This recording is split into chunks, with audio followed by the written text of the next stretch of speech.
The fluorescent lights of the downtown bank lobby buzzed with the sterile hum of a Tuesday afternoon, and Mia stood frozen at the marble counter, her small brown fingers clutching a crumpled deposit slip that suddenly felt like evidence of a crime she didn't commit. The teller's eyes had gone cold, her painted smile vanishing the moment she'd looked down at the check. At the numbers that didn't make sense for a girl in a faded purple coat with patches on the elbows, standing on tiptoes to reach the counter. The woman's voice cut through the quiet murmur of the bank like a blade through silk. "Where did you get this?" Not a question, really, an accusation. And in that moment, with every head in the lobby turning, with the security guard's hand drifting toward his belt, with the man in the tailored suit 3 windows down pausing mid-signature to stare, Mia felt the floor tilt beneath her worn sneakers. She tried to speak, but her voice came out small, swallowed by the vast ceiling and the marble and the sudden, suffocating attention of adults who had already decided what she was. The check was for $47,000, made out to Mia Catherine Hayes, signed in the careful, shaking handwriting of someone who had written it with their last breath of strength. 3 weeks earlier, Mia had stood in a different kind of building, one that smelled like industrial cleaner trying to mask something sadder underneath. The hospice care facility on Riverside Avenue didn't have marble floors. It had linoleum that squeaked under the nurses' shoes, and rooms that were meant to feel like home but never quite managed it. And a garden outside where no one ever sat because everyone knew what it meant to be there. Mia had visited every day after school for 6 months, taking 2 buses and walking the final 12 blocks because the route was cheaper than a transfer. Her mother didn't know. Her mother couldn't know, because her mother was working double shifts at the packaging plant and a weekend cleaning job just to keep their apartment. And if she knew Mia was spending her afternoons with a stranger, there would be questions they couldn't afford to answer with time neither of them had. But Alina Pritchard wasn't a stranger, not really, not after the first week. She was the old woman who'd stopped Mia outside the public library one Saturday morning in April, when Mia had been sitting on the steps reading, because their apartment was too loud with the neighbors fighting through the walls and her mother sleeping off a night shift. Alina had looked at the book in Mia's hands, a biography of Marie Curie from the children's section that Mia had already read twice, and she'd smiled. Not the way adults usually smiled at kids. That patronizing curve of the lips that meant they were about to tell you something was impressive for your age. Alina had smiled like she was seeing someone equal, someone real. "That's a good choice," Alina had said, lowering herself carefully onto the step beside Mia, her elegant clothes at odds with the concrete. Though they always leave out the best parts in the children's versions. Did you know she used to carry test tubes of radium in her pockets? Glowing in the dark like magic, killing her slowly, and she knew it, kept working anyway. They'd talked for 2 hours that day. About science, about stubbornness, about what it meant to want something bigger than the life you'd been handed. Alina had a way of listening that made Mia's thoughts feel important, like they were worth the air it took to speak them. When they'd finally parted, Alina had pressed a business card into Mia's palm. Not her business card, a card for the hospice facility with a room number written on the back in fountain pen. "I'm there most days now," Alina had said quietly. "The library's getting harder to reach, but I'd love to continue our conversation if you'd like. No pressure, sweetheart." "Only if you want to." Mia had wanted to, more than she'd wanted anything in a long time. So she'd started going, telling her mother she'd joined an after-school program. Which wasn't technically a lie if you counted learning from a dying woman about chemistry and literature and art history as a program. Alina's room became a sanctuary. They'd talk about everything and nothing. Alina would ask about Mia's day, actually wanting to know, actually remembering the details from previous conversations. What happened with the math test, whether that girl Shanice was still stealing Mia's lunch, how the essay on the water cycle had turned out. In return, Alina would tell stories about her own life, about the decades she'd spent as a chemical engineer back when that meant being the only woman in every room. About her late husband, who'd believed in her work even when universities wouldn't. About the patents she'd earned, and the research that had changed manufacturing processes in ways most people would never know or care about. "I never had children," Eleanor had told Mia one afternoon in late September, the light through the window turning gold and sad. It wasn't in the cards, as they say. Spent my whole life building things, discovering things, proving things. I have money, Mia, more than I'll ever need. And no one to leave it to who'll understand what it costs to earn it. She'd looked at Mia then with eyes that were still sharp despite the illness eating through her lungs, her bones, her time. You remind me of myself, that hunger to know things, that refusal to be small just because the world expects it. I see you, child. I see exactly who you are. Mia hadn't known what to say to that. She just held Eleanor's hand, papery and cold, and felt something shift in her chest. Like being seen was a kind of weight and a kind of freedom all at once. The apartment Mia shared with her mother was on the 4th floor of a building that had been old when her mother was young, where the elevator worked maybe 3 days out of 7. Where the hallways smelled like cooking oil and mildew, and the accumulated exhaustion of people working too hard for too little. Their unit had 2 rooms, barely, a main space that served as living room and kitchen and her mother's bedroom, and a closet-sized alcove where Mia slept on a mattress that had come from a Goodwill 3 years ago. There was a window that looked out onto a brick wall, and a radiator that clanged all night in the winter but never quite made the room warm. And water stains on the ceiling that had been there so long Mia had named them, given them personalities, told herself stories about them when she couldn't sleep. Her mother, Carmen Hayes, had worked at the packaging plant for 9 years, ever since Mia's father had left when Mia was 3. Vanishing into whatever life he'd decided was more important than the one he'd started. Carmen never talked about him, never kept pictures, never even said his name, like speaking it might summon him back or give him more presents than he deserved. She worked the evening shift most days, 6 to 2 in the morning, coming home smelling like cardboard and tape and industrial cleaning solution. Her hands dry and cracked despite the lotion she kept in her purse. On weekends, she cleaned offices downtown, leaving before dawn, returning in the afternoon hollow-eyed, and moving like every step hurt. Mia had learned early not to ask for things. Not for new clothes when she outgrew the old ones, not for school supplies beyond the absolute necessities, not for treats or trips or any of the things she saw other kids expect as normal. She'd learned to be small in her needs, to take up as little space as possible to make herself easy. It wasn't that her mother didn't love her. Carmen loved her fiercely, desperately, with the kind of love that showed itself in packed lunches made from whatever was cheapest, in birthday cakes baked at midnight after double shifts, in the way she'd go without dinner so Mia could have seconds. But love and money weren't the same thing, and there was never enough of the latter no matter how much of the former Carmen poured into the cracks. School was Mia's escape and her frustration in equal measure. She was smart, everyone said so, teachers and counselors and the occasional administrator who noticed her test scores. But smart didn't come with resources. Her school, Lincoln Middle, was underfunded and overcrowded. Staffed by teachers who cared, but were drowning under class sizes and standardized testing requirements, and the reality that most of their students were dealing with problems that couldn't be solved. By lesson plans, the advanced classes Mia qualified for didn't exist. The science lab had equipment from the 1980s, half of it broken. The library was more security checkpoint than sanctuary, and the books were old enough to still have card catalogs in the back. Mia read everything she could get her hands on anyway. She took books from the public library in stacks so tall the librarians raised their eyebrows, and she read during lunch, during the bus rides to and from school. Late into the night by the light of a lamp she'd found at a yard sale. She taught herself algebra from a textbook someone had left on the bus. She watched chemistry videos on the computer at the library. She consumed knowledge like it was oxygen, like if she just learned enough, understood enough, she could think her way out of the life she'd been born into. That's what Eleanor had recognized in her that day on the library steps. That hunger, that desperation masked as curiosity.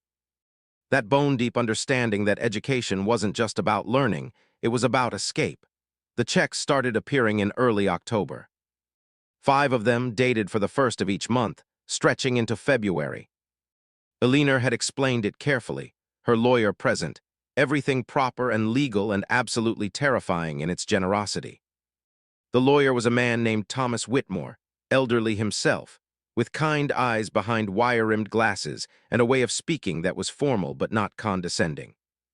He'd arrived at the hospice one Tuesday afternoon with a leather briefcase and an expression that suggested he'd done this sort of thing before, helped dying people arrange their final wishes, made legal what love wanted to accomplish. "This is for your education," Alina had said, her voice thin but certain. "For college, for whatever comes after. I've set up a trust, but these checks are immediate access for whatever you need now. Tutoring, books, a computer, food, rent, I don't care, use them. Promise me you'll use them." Mia had stared at the papers Thomas Whitmore had spread across Alina's bedside table, at the numbers that seemed impossible, at the official seals and signatures that made it real. $47,000, 5 times. Over $200,000 total, appearing in her life like something out of a fairy tale, except the fairy godmother was dying and there would be no magic after this. Just money and the weight of being chosen.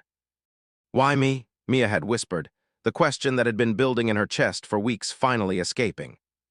"Why would you do this for me?"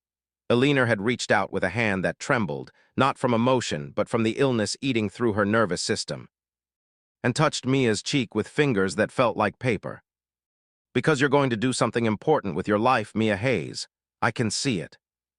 And because the world is going to try to stop you over and over, and I want you to have the resources to push back. I want you to have options, choices. The kind of freedom that comes from not having to worry about money while you're trying to learn, trying to grow, trying to become who you're meant to be." Thomas Whitmore had gone over everything with Mia then, speaking slowly but treating her like she was capable of understanding, which she was. The trust was ironclad, structured to protect her even from well-meaning adults who might try to access it on her behalf. The checks were hers alone, requiring only her signature to deposit. There were tax implications, he explained, but he'd structured everything to minimize those. There were rules about how the trust funds could be used once she turned 18, educational expenses primarily, but the immediate checks had no such restrictions. Alina had insisted on that. She might need food, Alina had said. She might need to help her mother with rent. "I'm not going to tell a child in need that she can only spend money on books." Mia had signed the papers with a hand that shook as much as Alina's, feeling like she was entering into some kind of sacred contract, something that went beyond legal documents into the realm of promises and responsibility, and debt that could never be fully repaid. "Don't think of it as debt," Alina had said, reading her expression with the same uncanny accuracy she'd always shown. "Think of it as a gift that comes with only one requirement, that you honor it by becoming who you're capable of being. That's all. No payback necessary, just don't waste it. Don't let the world convince you you're worth less than you are." That conversation had happened 3 weeks before Alina died. 3 weeks of visits where Alina grew weaker, where the hospice nurses started speaking in the gentle tones that meant the end was approaching, where Mia had to watch someone who'd given her so much slip away piece by piece. Alina had good days and bad days. On the good days, they still talked about science and books and the future. On the bad days, Mia just sat beside the bed and held that papery hand and tried not to think about how soon she'd be alone again, how brief this sanctuary had been. The day Alina died had been a Tuesday, gray and cold, the kind of October afternoon that felt like the year giving up early. Mia had arrived after school to find Alina barely conscious, her breathing shallow and rattling, the monitors beeping in rhythms that sounded like countdown timers. A nurse had been in the room, checking vitals with the practiced efficiency of someone who'd witnessed this transition too many times to count. She'd looked at Mia with sympathy and something like surprise. "Are you family?" she'd asked, and Mia had nodded, lying because in every way that mattered it was true. The nurse had left them alone. Hospice was good about that, understanding that the end deserved privacy, deserved intimacy. Mia had pulled a chair close to the bed and taken Alina's hand, feeling the pulse beneath the skin, weak and irregular. Alina's eyes had opened, unfocused at first, then finding Mia's face with effort. She'd tried to speak, her lips moving, but no sound came out. Mia had leaned closer, tears already streaming down her face. "I'm here," she'd whispered. "I'm right here, it's okay. You can rest." Eleanor's grip had tightened slightly, a final gesture of recognition, of love, of goodbye. And then her eyes had closed, her breathing had slowed, and over the next 20 minutes, while Mia held her hand and whispered promises about honoring her gift, about not wasting it, about becoming someone Eleanor would be proud of, the monitors had slowed their beeping until finally, quietly, they went still. The nurse had come back in, checked for a pulse, made the official pronouncement. She'd put a hand on Mia's shoulder and said something kind that Mia couldn't hear over the roaring in her ears. Someone had called Thomas Whitmore. Someone had started the process of closing down a room, a life, a presence that had been singular. And Mia had sat there, numb and hollow, understanding that she'd just lost the second person in her life who'd ever really seen her. She'd left the hospice as the sun was setting, walked the 12 blocks in a daze, took the 2 buses home like she was moving through water. Her mother had been asleep when she'd gotten back, wouldn't be up for another hour before her shift. Mia had gone to her alcove, laid down on her mattress, and stared at the water stains on the ceiling without seeing them. She'd cried then, finally, silently, the kind of grief that felt like it was hollowing her out from the inside. The funeral had been 5 days later, a small affair at a chapel near the hospice. Mia had learned about it from Thomas Whitmore, who'd called the apartment and spoken to Carmen, explaining in vague terms that Mia had befriended an elderly woman who'd passed, that the woman's attorney was inviting Mia to attend the service if she wished. Carmen had been confused and concerned, had questioned Mia about who this woman was, how they'd met, but Mia had kept her answers brief. Just someone I talked to sometimes at the library. She was nice, she listened. It wasn't a lie, just incomplete. Carmen had let it go, had even offered to come with her, but Mia had declined. This was something she needed to face alone. The chapel had been half empty. Eleanor's distant cousins were there, 3 of them, middle-aged people in expensive black clothing who looked bored and impatient. Thomas Whitmore had attended, sitting in the front row with a dignified sadness that suggested he genuinely cared about his client. A few former colleagues from Eleanor's engineering days had come, elderly themselves, paying respects to someone who'd broken barriers with them decades ago. And Mia, sitting in the very back, trying to be invisible, crying into the sleeve of her coat. The cousins had approached Thomas after the service, their voices low but carrying in the echoing space. Mia had heard fragments, estate, substantial, expected provisions. They'd been vultures in mourning clothes. People who hadn't visited Eleanor once during her final months, but showed up eagerly when there was money to divide. Thomas had spoken to them with polite coldness, revealing nothing, promising that the will would be read in due course. His eyes had found Mia across the chapel, and he'd nodded slightly, a gesture of acknowledgement and alliance.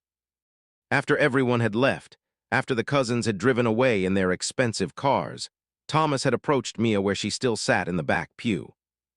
He'd settled beside her with a soft exhale, looking at the simple casket being prepared for transport to the crematorium. "She spoke about you often," he'd said quietly, "more than anyone else. She was very proud of you, you know, very certain she'd made the right choice." "What if I mess it up?" Mia had asked, her voice small and frightened. "What if I waste it?" "What if I'm not who she thought I was?" Thomas had smiled sadly. "Then you'll be human. Eleanor didn't expect perfection, Mia. She expected effort. She expected you to try, to use what she gave you to build something better than what you started with. That's all any of us can do." He'd pulled an envelope from his jacket pocket, handed it to her. "She asked me to give you this, after. She wrote it 2 weeks ago when she still had the strength." The letter was on Eleanor's personal stationery, written in that shaking handwriting, and Mia had waited until she was home, alone in her alcove, to read it. The words had blurred through her tears, but she'd read them over and over until she had them memorized. "My dear Mia," it began. "If you're reading this, I'm gone, and I hope I went peacefully with you beside me.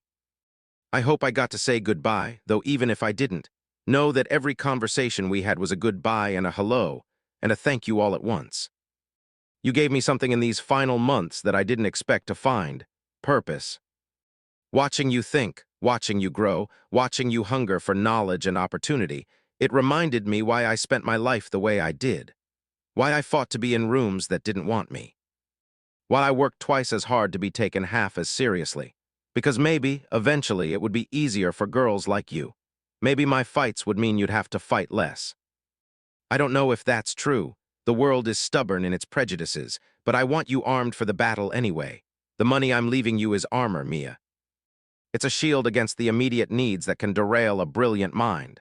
Food, shelter, education, time. Use it for those things. Don't feel guilty. Don't diminish yourself to make others comfortable with your good fortune. You deserve this. Not because of anything you did, but because you exist, and your existence has value.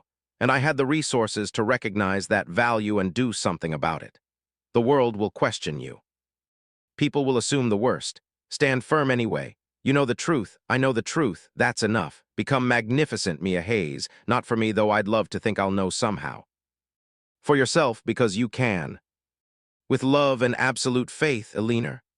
Mia had folded that letter carefully, had placed it in the biography of Marie Curie, had kept it there like a bookmark, a reminder, a talisman against doubt.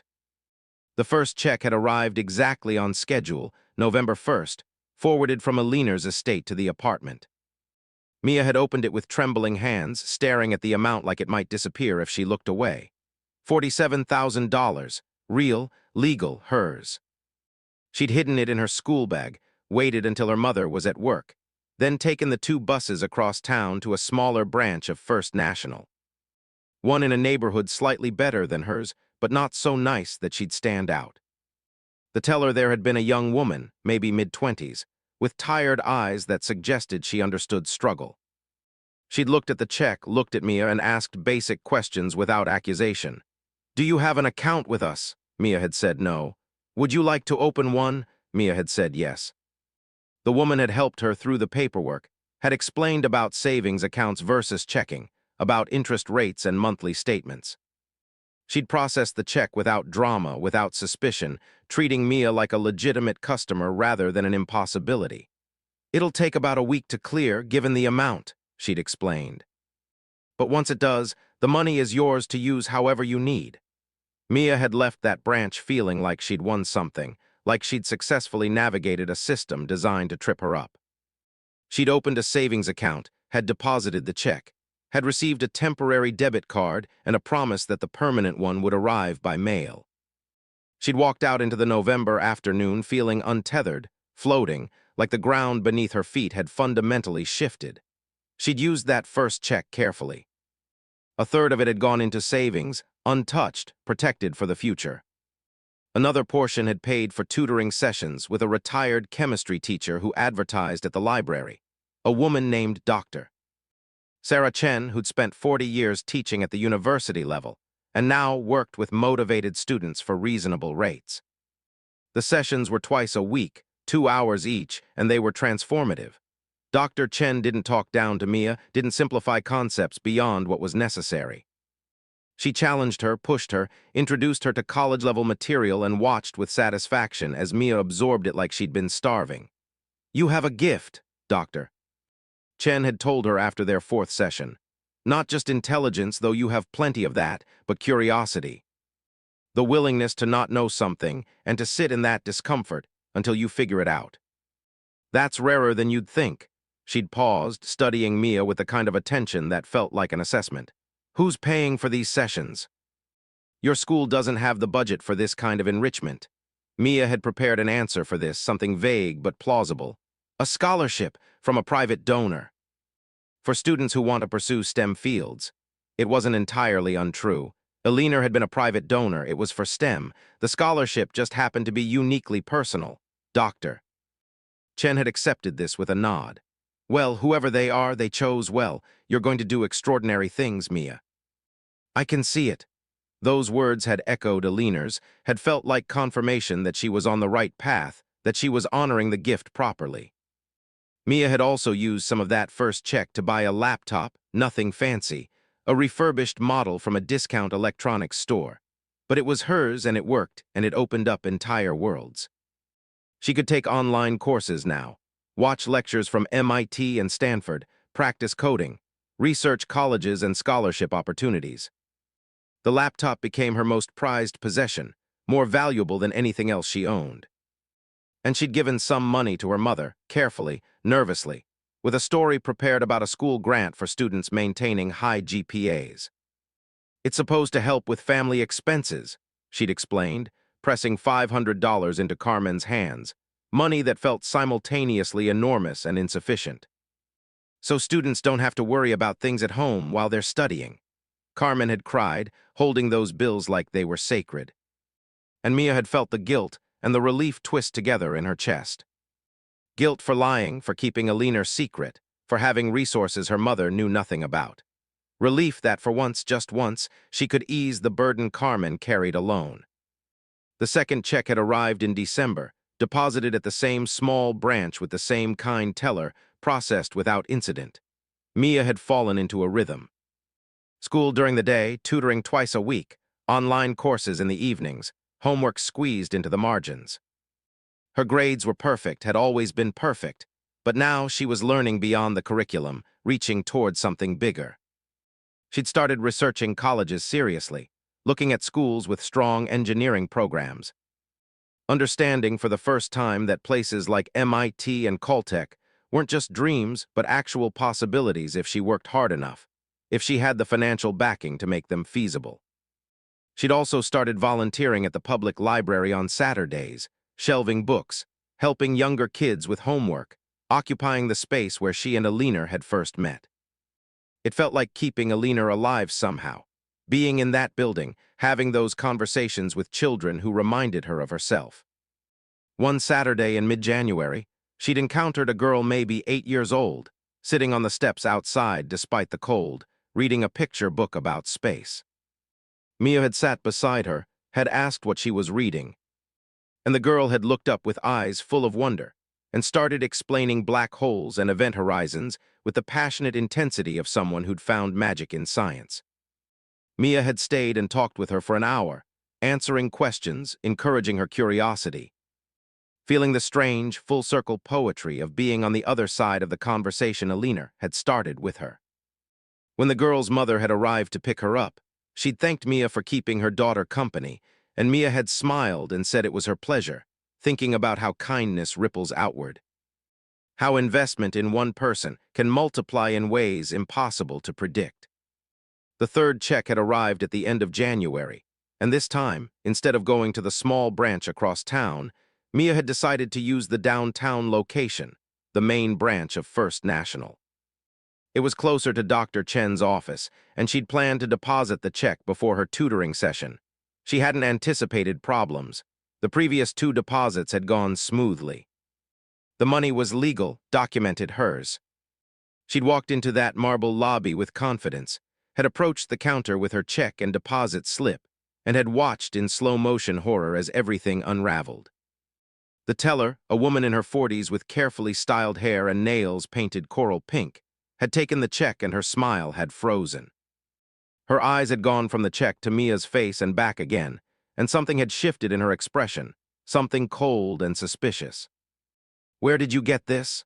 The question had landed like an accusation, and Mia had felt the first flutter of panic in her chest. "It's mine. It was given to me." "I have the documentation." But the teller had already turned away, calling for her supervisor, her voice carrying across the quiet lobby with the sharp clarity of alarm. "I need you to look at this. This doesn't seem right." The supervisor, a thin man with glasses that kept sliding down his nose, had appeared from the back offices and examined the check with the same suspicious scrutiny. "This is a substantial amount," he'd said, his tone suggesting that substantial amounts didn't belong in the hands of 12-year-old girls in worn coats. "Can you explain the source of these funds?" Mia had tried. She'd explained about Alina, about the hospice, about the trust, the words spilling out too quickly, too desperately. But she could see she wasn't being believed.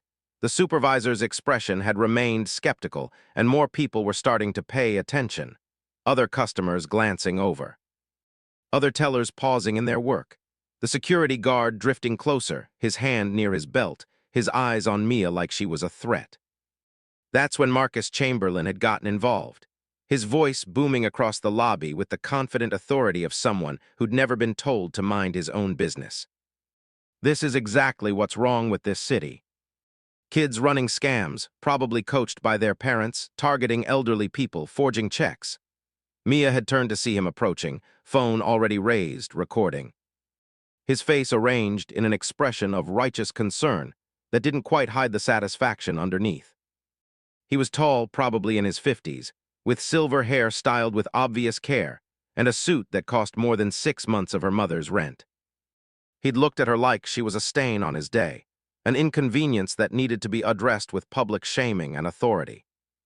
"Look at this," Marcus had continued, playing to the growing crowd, his voice carrying the practiced cadence of someone used to being listened to. "A check for $47,000, and we're supposed to believe some old lady just gave it to a random kid out of the goodness of her heart. Come on, this is fraud. This is elder abuse. Someone needs to call the police." The words had hit Mia like physical blows, each one landing in her chest, her stomach, making it hard to breathe. She tried to speak to defend herself, but Marcus had steamrolled over her attempted explanation. "I don't want to hear some rehearsed story," he'd said, pointing his phone at her like a weapon. "I want to see documentation, legal papers, something other than a child's word because children lie, especially when there's money involved." The crowd had grown. 10 people, then 15, a semicircle of judgment with Mia at its center. She'd felt their stares like pressure, crushing, suffocating. Felt the assumption in their eyes, the easy acceptance of Marcus's narrative because it confirmed what they already believed about kids like her, about neighborhoods like hers, about who deserved trust and who deserved suspicion. The security guard had moved closer, his hand now resting on his radio, ready to call it in. The supervisor had pulled the check back across the counter, away from Mia's reaching fingers, holding it like evidence. And Marcus had continued filming, narrating for his phone, for whatever audience he imagined watching later, turning her desperation into content, into entertainment, into proof of his own vigilance. "I'm doing the right thing here," Marcus had announced, looking directly into his camera. "Protecting an institution, protecting potential victims. Making sure fraud doesn't go unchecked just because someone wants to be politically correct about it." The phrase, politically correct, had been loaded, weighted with implications about race and class, and who got the benefit of the doubt. Mia had heard it, had understood exactly what he was really saying, what he wanted his audience to understand. "This isn't fraud," Mia had tried again, her voice stronger now, pushed by anger cutting through fear. "The woman who gave me this died. Her name was Alina Pritchard. She set up a trust because she wanted to help me go to college. Everything is legal, I can prove it." Marcus had laughed, sharp and dismissive. "Sure you can. And I'm sure those papers are conveniently somewhere else right now. How about this? You go get them, bring them back, and we'll all wait here. See if you actually return or if you disappear like most scam artists do when they're caught." The implication was clear. If they let her leave, she'd run, she'd vanish. Because that's what people like her did, in Marcus's worldview. The supervisor had looked uncomfortable but hadn't contradicted Marcus. The teller had stood with her arms crossed, her earlier warmth completely evaporated. The crowd had watched with the rapt attention usually reserved for accidents, for public meltdowns, for the kind of human suffering that's easier to witness when you're convinced the person deserves it. "I want to speak to a manager," Mia had said, her voice shaking but determined. "A real manager, not him," she'd pointed at the supervisor. "Someone who can actually help me instead of assuming I'm lying. Demanding to speak to a manager," Marcus had said into his phone, his tone dripping with sarcasm. Classic entitled behavior. Probably learned it from whoever's coaching her on this scam. The crowd had murmured, some in agreement, some uncertain, but no one had stepped forward to defend her. No one had questioned Marcus's version of events. No one had looked at Mia and seen a child in distress rather than a criminal in training. She'd stood there, alone in a room full of people, understanding with crushing clarity how invisible her truth was compared to the story they wanted to believe. That's when the door to the corner office had opened, and Victoria Chen had stepped out. Victoria moved like someone used to being in charge, her steps deliberate, her expression assessing the scene with quick, practiced efficiency. She was in her 40s, dressed in a tailored suit that suggested authority without ostentation, her hair pulled back in a professional style that didn't quite hide the gray threading through it. Her eyes swept the lobby, taking in the crowd, the security guard, the supervisor holding the check, Mia standing small and scared at the counter, and Marcus with his phone raised like a sword.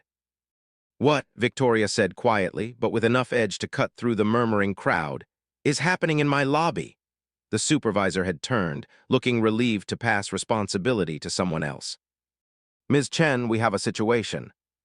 This young woman attempted to deposit a check for $47,000, and there are questions about its legitimacy. "Questions from whom?" Victoria had asked, her eyes moving to Marcus. To his phone, to the way he was recording everything with the self-satisfied expression of someone convinced of his own righteousness. "From me," Marcus had said, not lowering the phone. "I'm a platinum account holder at this institution, and I have every right to ensure that my bank isn't facilitating fraud. This check is clearly suspicious. Any reasonable person can see." "What I see," Victoria had interrupted, her voice still quiet but now carrying unmistakable steel, "is a child being publicly accused without evidence, and a crowd being encouraged to assume the worst. I also see a man who's filming a minor without parental consent, which is, at minimum, ethically questionable and potentially legally actionable." She'd held out her hand, palm up, fingers steady. "I'll need you to delete that footage, sir. Now." Marcus's expression had flickered, surprise and anger mixing into something ugly. "I'm documenting potential fraud." "That's not illegal. You're creating a hostile environment in my branch and filming a child without permission," Victoria had countered. "Delete the footage, or I'll have security escort you out, and we'll let the police sort out who's violated what laws." The lobby had gone very still. Marcus had opened his mouth to argue, had looked around the crowd for support, but Victoria's expression hadn't wavered. She simply stood there, hand extended, waiting with the kind of patience that suggested she had all day and would absolutely follow through on her threat. Finally, with jerky, angry movements, Marcus had lowered his phone, made a show of deleting the video, his thumbs stabbing at the screen with unnecessary force. "This is absurd," he'd muttered. "I was trying to help. Trying to protect people from being taken advantage of." "Your concern is noted," Victoria had said, her tone suggesting his concern was worth significantly less than he thought. "Now, if you're not conducting business, I'll have to ask you to leave. We need to resolve this matter, and your presence is hindering rather than helping." "I have accounts here," Marcus had protested. "Significant accounts. You can't just—" "I can absolutely ask non-customers currently interfering with operations to leave," Victoria had corrected. "And if you continue to resist, your account status will become irrelevant very quickly." She'd turned to the security guard. "Please escort this gentleman to the door." The guard, looking torn between his training and the clear power dynamic at play, had hesitated only a moment before moving toward Marcus. "Sir, if you'll come with me." Marcus had drawn himself up, vibrating with indignation, but he'd seen the shift in the room, had understood that Victoria wasn't bluffing. "This isn't over," he'd said, the threat hanging in the air as he'd turned toward the exit. "I know people, I know lawyers. If this bank is processing fraudulent checks, there will be consequences." "I'm sure there will be," Victoria had agreed, her tone suggesting she wasn't worried about his lawyers in the slightest. She'd watched until Marcus had pushed through the glass doors, until he disappeared onto the street still radiating anger, before turning her attention to Mia. "My office," Victoria had said gently, the steel leaving her voice, replaced with something warmer. "And someone get this child a glass of water. She looks like she's about to faint." Mia's legs had felt disconnected from her body as she'd followed Victoria across that marble floor. Past the staring customers who were already pulling out their own phones, probably to text friends about the drama they'd just witnessed. The walk to Victoria's office had felt eternal, each step weighted with the residual fear and humiliation of the last 15 minutes. The office was smaller than Mia had expected, less imposing. Books lined one wall, banking regulations mixed with business leadership texts. A window looked out onto the street, showing people moving past, oblivious to the small crisis being resolved inside. Photos covered the credenza. A woman who must be Victoria's partner, 2 children at various ages, a dog with a graying muzzle. Normal life, captured in frames, suggesting that the woman with the steel in her voice was also someone who coached soccer and attended school plays. Victoria had closed the door with a soft click that somehow felt protective rather than ominous. She gestured to a chair, and Mia had sat, perching on the edge like a bird ready to flee. The water arrived, delivered by the supervisor who still couldn't quite meet Mia's eyes, and Mia had held the glass with both hands to hide their shaking. "All right," Victoria had said, settling into her own chair, removing her reading glasses from a case on her desk and putting them on with practiced ease.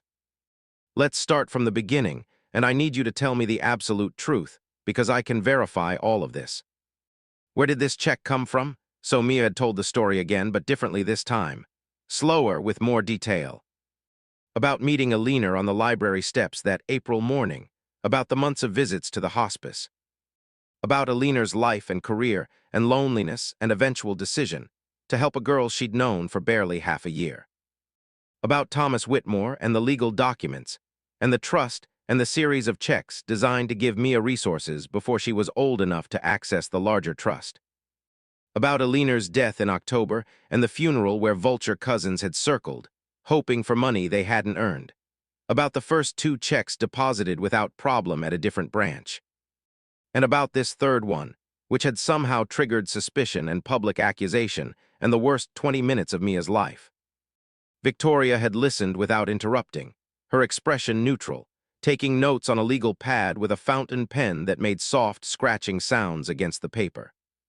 When Mia had finished, when her voice had trailed off into uncertain silence, Victoria had set down her pen and looked at her with an expression that was hard to read. "That's quite a story," Victoria had said, and Mia's heart had sunk because that phrasing sounded like disbelief dressed up as politeness.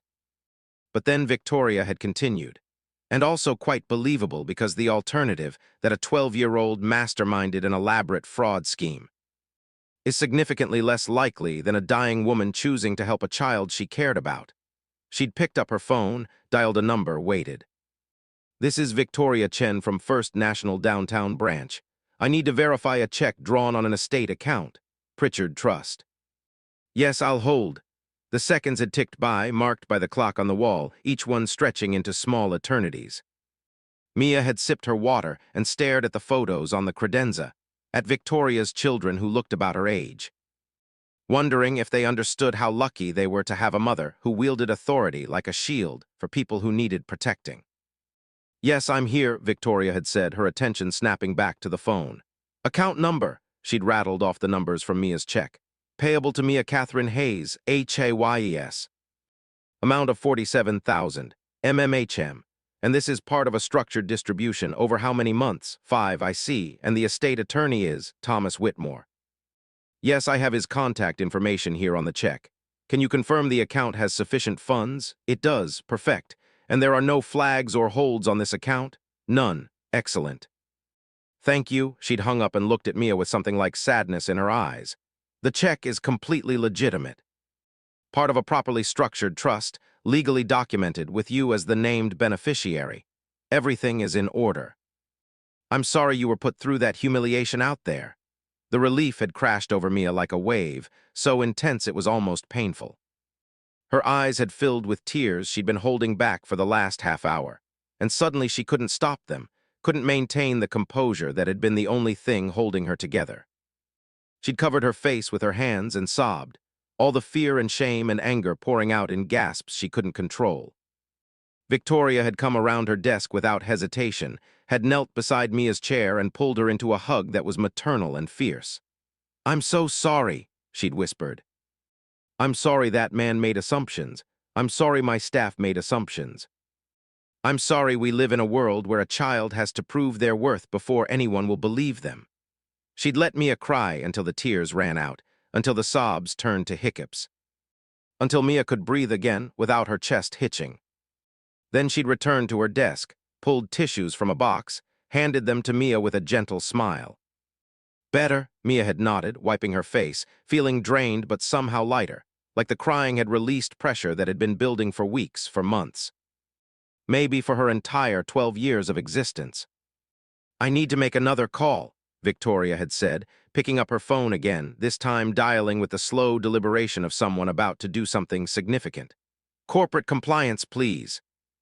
"Yes, this is Victoria Chen, branch manager at the downtown location. I need to file a formal incident report regarding customer harassment and violation of minor protection protocols. She'd spent the next 10 minutes detailing what had happened, Marcus's involvement. The filming, the public accusations, the crowd that had gathered, the hostile environment created in her branch. Her voice had been calm, professional, but there was anger underneath it, controlled and purposeful. When she'd hung up, she'd looked at Mia with grim satisfaction. That man is about to have a very educational conversation about bank policy and legal liability. Will he get in trouble? Mia had asked, her voice small. He'll get a formal warning at minimum, Victoria had said. Possibly account suspension, depending on how seriously compliance takes this. Which they should take very seriously, because filming minors without consent and creating hostile environments are both liability nightmares. She'd paused, studying Mia with the same assessing look she'd used when first entering the lobby. But that's not your concern. Your concern is depositing this check and getting on with your life. So let's do that. She'd processed the check herself, moving through each step with careful precision, explaining what she was doing as she went. This is going into your existing savings account. Good. It'll take a few business days to clear, standard for large amounts, but everything is properly documented now. She'd handed Mia a receipt, proof that the transaction had occurred, that the money was on its way to being accessible. Then she'd pulled out her business card, written a number on the back with her fountain pen. This is my direct line, Victoria had said, pressing the card into Mia's hand. Not the general branch number. Mine. If you have any problems with the remaining checks, if anyone gives you trouble, you call me immediately. Don't go through regular channels. Don't try to handle it yourself. You call me, and I will personally ensure everything is processed correctly. Do you understand? Mia had looked at the card, at the handwritten number, at this unexpected lifeline being extended by a stranger who had no obligation to help her. Why are you doing this? She'd asked, the question that had haunted her since all of this started. Victoria had glanced at the photo on her credenza, at her daughter in the soccer uniform, frozen mid-kick, caught in a moment of pure joy and confidence. Because I have a child about your age, she'd said quietly, and I would want someone to protect her if she was alone and scared and being treated unfairly. I'd want someone to believe her when she told the truth. I'd want someone to stand between her and people who wanted to hurt her just because they could. She'd leaned forward, her expression intense. But also because that woman, Eleanor Pritchard, she chose you. Out of everyone in the world, everyone she could have helped, she chose you. That means something. That means she saw something in you worth investing in, worth protecting, worth nurturing. It's not my place to question her judgment. It's my place to honor it. Mia had left that office with the receipt in one pocket and Victoria's card in the other, feeling like she'd survived something that should have destroyed her, but instead had somehow made her stronger. The lobby was quieter when she'd walked through it, fewer customers, fewer stares. The teller who'd started everything had watched her pass with an expression that might have been shame, but Mia hadn't looked at her long enough to be sure. The winter afternoon had hit her when she'd pushed through the glass doors, cold and bright and real. She'd walked to the bus stop, waited in the shelter with 3 other people who didn't know what she'd just endured, who were wrapped in their own concerns and wouldn't have cared anyway. The bus had arrived. She'd climbed on, found a seat near the back, and watched the city scroll past the window.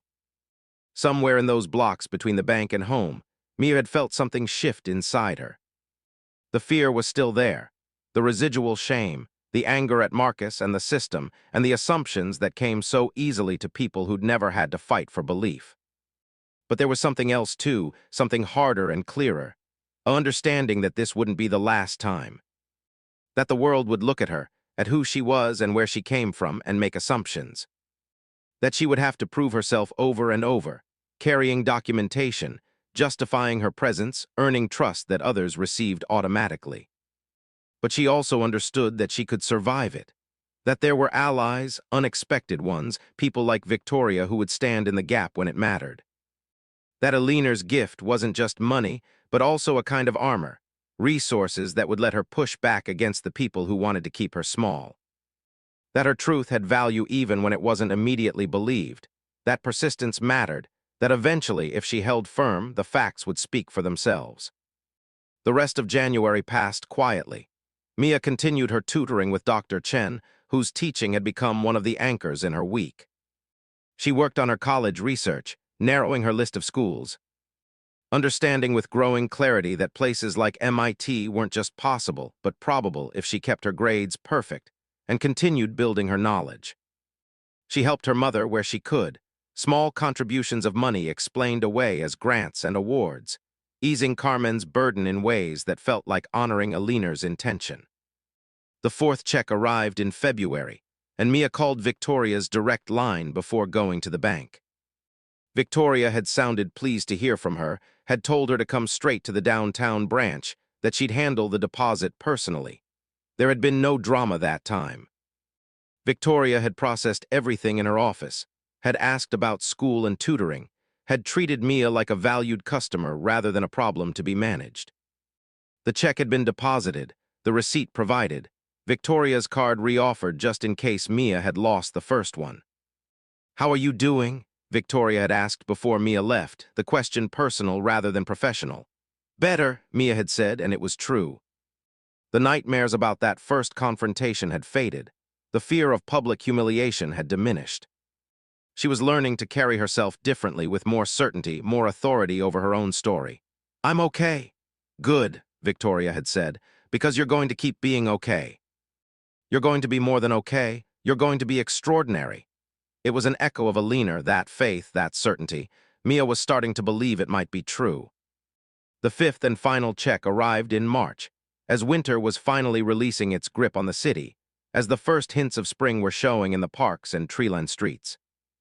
Mia deposited it with Victoria, who'd insisted on taking her out for coffee afterward, a small celebration of completing the series of checks, of successfully navigating a system designed to be hostile to people like her.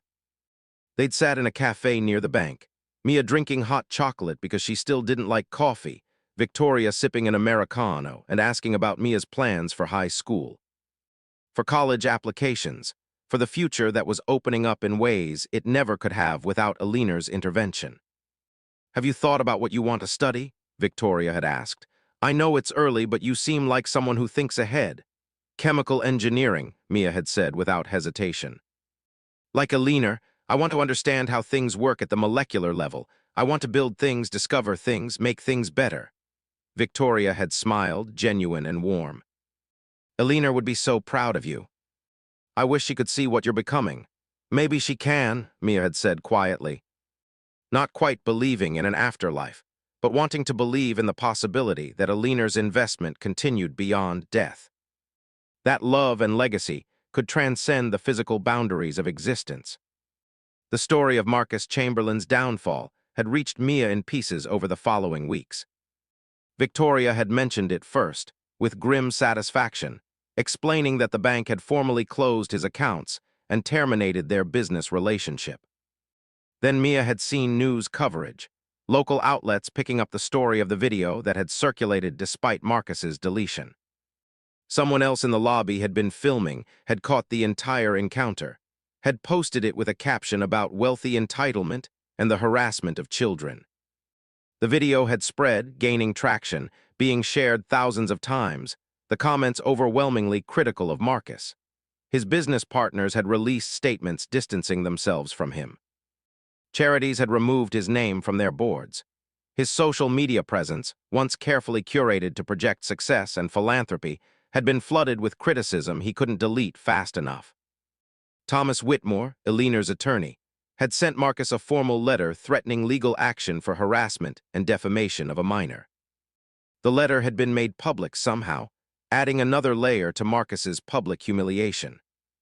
Within 6 weeks of that encounter in the bank, Marcus Chamberlain had gone from respected businessman to cautionary tale, his name associated with prejudice and cruelty rather than success. Mia had felt complicated about it. Not quite satisfaction, because his fall didn't undo what he'd done to her, didn't erase those minutes of public accusation and fear. But there was a recognition that consequences mattered, that actions echoed forward, that sometimes the system actually punished the people who deserved punishing. He destroyed himself, Victoria had said when Mia had mentioned her conflicted feelings. You didn't do anything to him, you just tried to deposit a check. He's the one who decided to make assumptions, to film you, to create a scene. His downfall is entirely self-inflicted.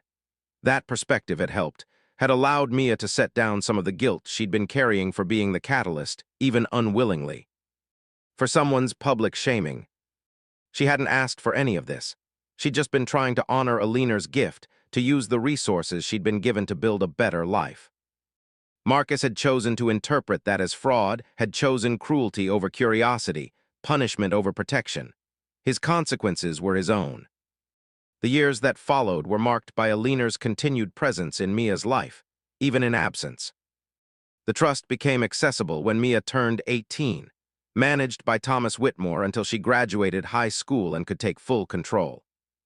The money funded her education at MIT, where she studied chemical engineering just like she'd planned, just like Alina had done decades before in rooms that hadn't wanted women.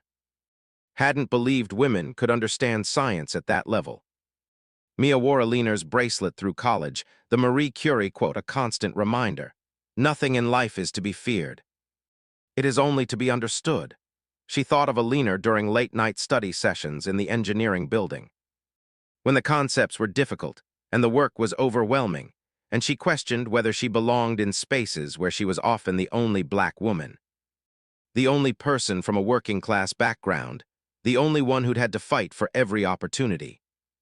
Alina had fought those same fights, had won them, had paved the way, however slightly, for girls like Mia to follow. Dr. Chen continued to tutor Mia through high school, their sessions evolving into something like mentorship, like friendship across generations. When Mia had been accepted to MIT with a full scholarship supplemented by Alina's trust, Dr.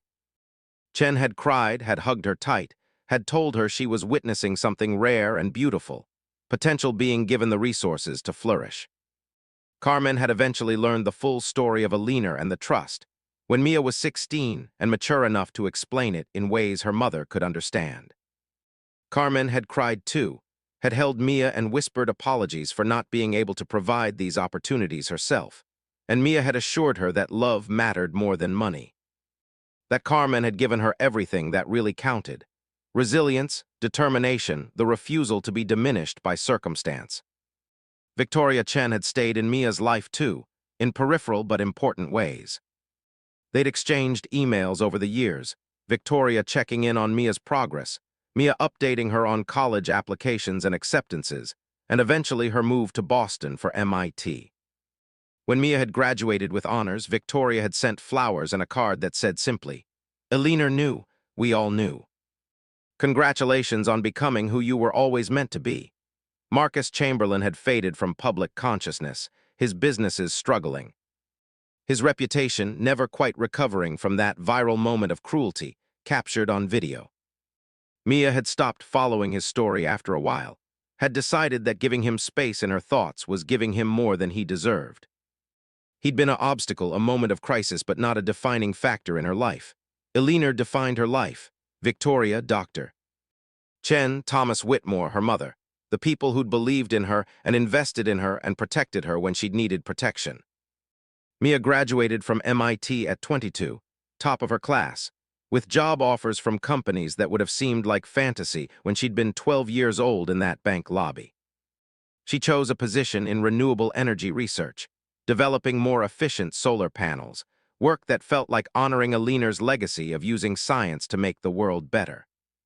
She bought her mother a house, small but safe, in a neighborhood where Carmen could finally rest without worrying about rent or layoffs or the grinding poverty that had defined her adult life. And she started a scholarship fund, named after Alina Pritchard, for students from underfunded schools who showed exceptional promise in STEM fields. The first recipient was a girl from Lincoln Middle, Mia's old school, a 13-year-old who reminded Mia of herself.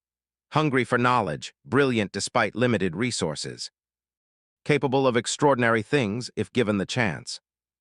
Mia met with her, that first scholarship recipient, at the public library where she and Alina had first connected.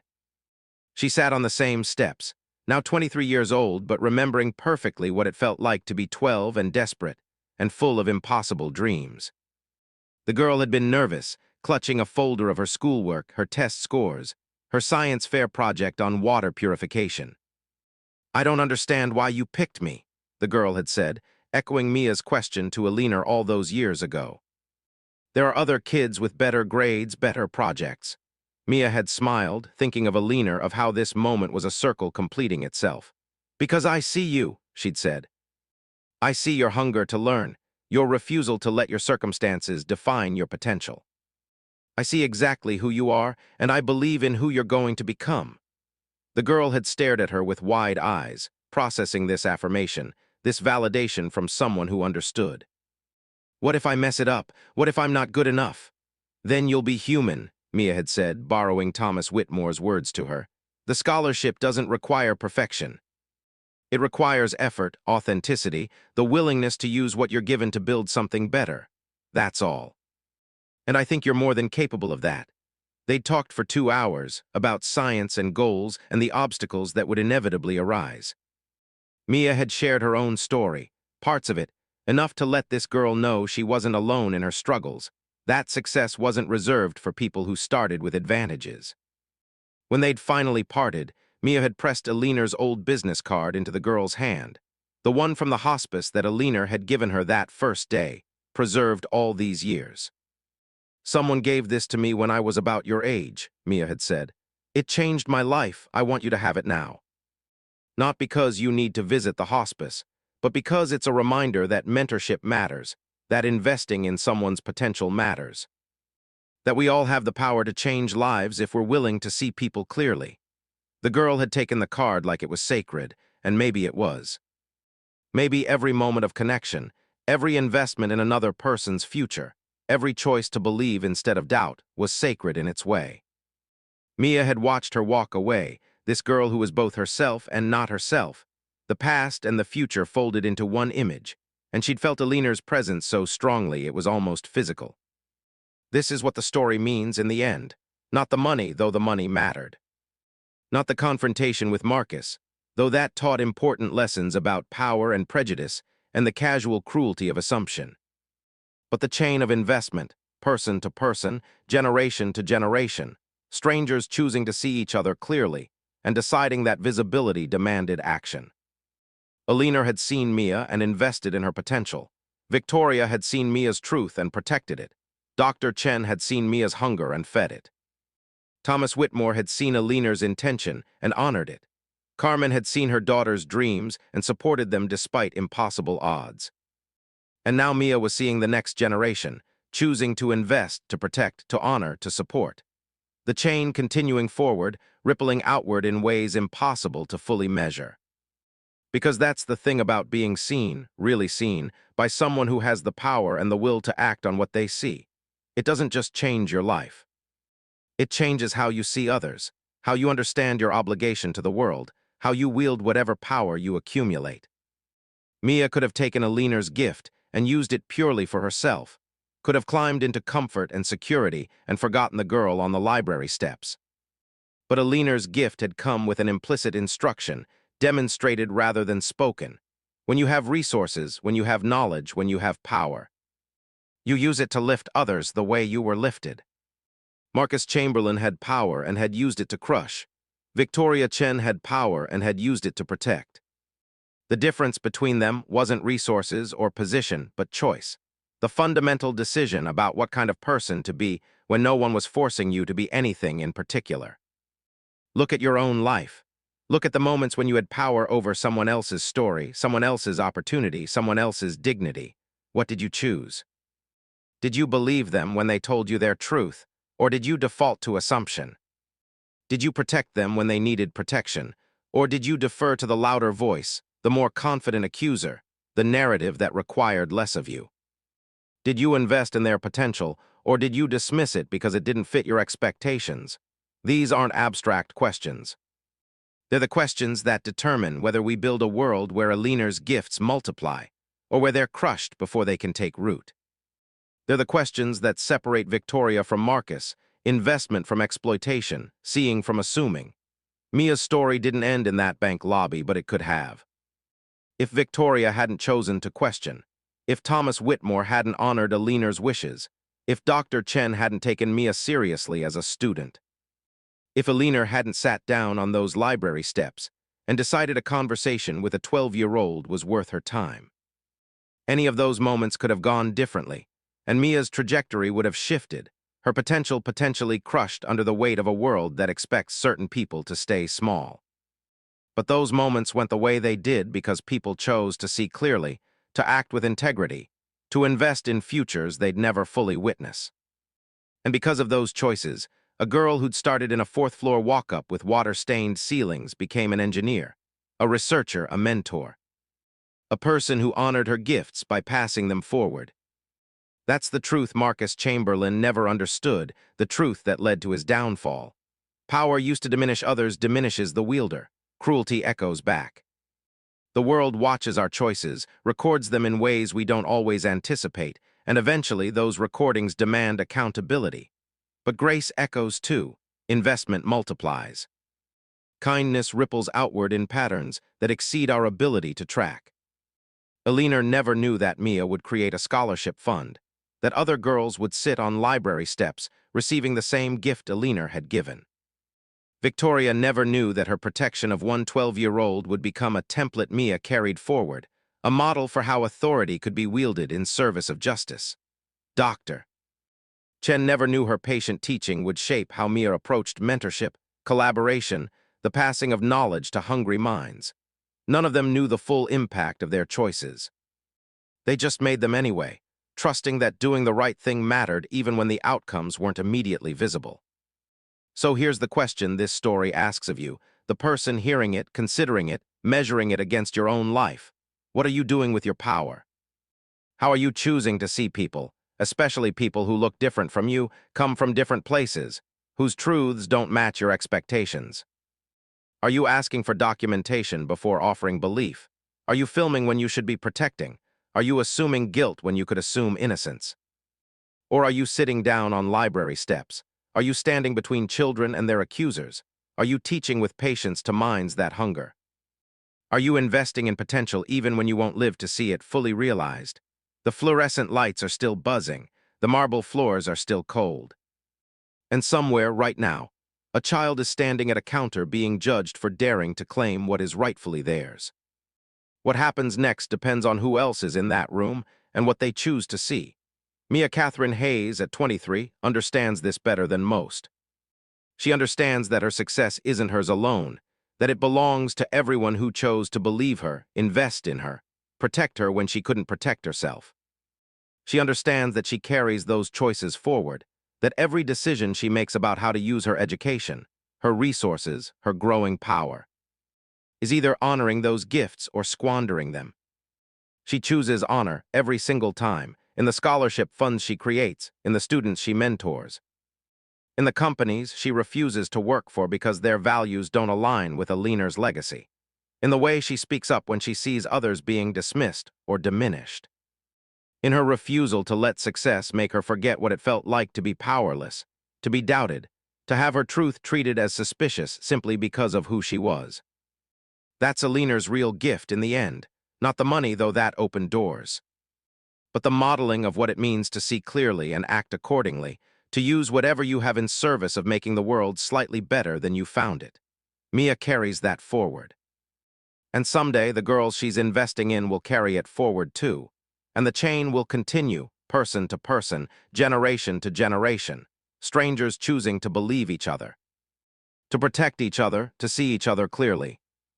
This is how the world changes, not through grand gestures or sweeping policy, though those matter too, but through individual moments of choice, of seeing, of investing. Through 12-year-olds being believed when they tell the truth, through bank managers choosing protection over protocol, through dying women using their last days to give someone they barely knew a chance at a different future. Through you, whoever you are, whatever power you hold, deciding in this moment and the next that you will see clearly, act justly, and invest in the potential around you even when it costs you something, even when it requires fighting against your own assumptions, even when the person asking for belief doesn't look like you, or sound like you, or fit your expectations of who deserves trust. That's the truth that was exposed in that bank lobby. Not Mia's supposed fraud, but the fraud of a system that automatically doubts certain people, that requires extraordinary proof for ordinary transactions, that treats poverty and youth and blackness as evidence of guilt, rather than simply as neutral characteristics of a human being trying to navigate the world. Marcus learned this truth the hard way. His assumptions destroyed him. His refusal to see clearly, to question his certainty, to consider that maybe his worldview was wrong, all of it came back to consume him. He had a choice in that moment, just like everyone has a choice in their moments of power. He could have stayed silent. He could have given Mia the benefit of the doubt. He could have recognized his own limitations, his own biases, and chosen humility over certainty. He chose wrong, and he paid for it. Not because Mia sought revenge, but because the world witnessed his cruelty and decided it was unacceptable. Because Victoria stood up to him. Because Thomas Whitmore's letter defended Mia's dignity. Because people watching that video recognized themselves in Mia, or their children, or their younger selves, and decided that Marcus's behavior couldn't be tolerated without consequence. That's accountability. That's what happens when we collectively decide that how we treat each other matters, that children deserve protection, that assumptions based on prejudice are unacceptable regardless of how wealthy or powerful the person making them might be. But accountability alone doesn't build the future. Investment does, protection does, belief does. Those are the forces that took Mia from that terrifying afternoon to a position where she could pay forward what she'd been given. Those are the forces that will take the next Mia and the next into futures we can barely imagine. So carry this story forward. Let it change how you see the people around you, especially the young ones, the struggling ones, the ones who don't fit your expectations but are asking to be believed anyway. Let it remind you that your choices about how to use your power, however much or little you think you have, ripple outward in ways you'll never fully know. Be a leaner, be Victoria, be Dr. Chen and Thomas Whitmore and Carmen, Hayes working double shifts to give her daughter a chance. Be the people who chose to see Mia clearly and decided that what they saw was worth protecting, worth investing in, worth honoring even when it cost them something. Don't be Marcus. Don't be the teller who made assumptions. Don't be the crowd that watched in judgment rather than stepping forward in defense. Don't be the person who films when you should be protecting, who accuses when you should be believing, who crushes when you should be lifting. The choice is always there, in every interaction, every moment of power over someone else's story. And the accumulation of those choices determines what kind of world we're building, what kind of future we're creating. Whether the Mias of the world get to become who they're capable of being, or whether they're crushed before they can even begin. This is the truth, simple and devastating and hopeful all at once. We need each other. We shape each other. And how we choose to see each other matters more than almost anything else we do. The fluorescent lights are buzzing. The marble floors are cold. And somewhere right now, a child is standing at a counter, trembling, trying to claim what's rightfully theirs. Who will you choose to be in that moment? The answer matters. It matters to that child. It matters to the world, and it matters to who you become in the choosing.